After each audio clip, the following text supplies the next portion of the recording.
tao phái à. Đặt lên đây. Đặt.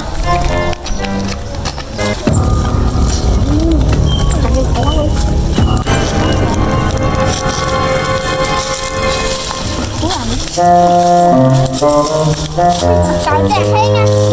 Vào đâu với thấy rồi, tao nói là ngày nó có gì phải đói nè.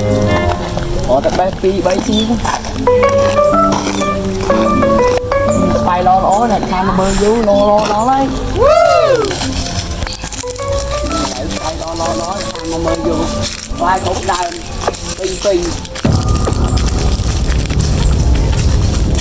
Cua nặng thế nào? Ấy.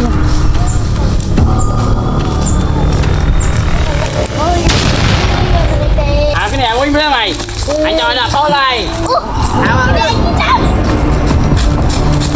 Cái này. Quay lên luôn.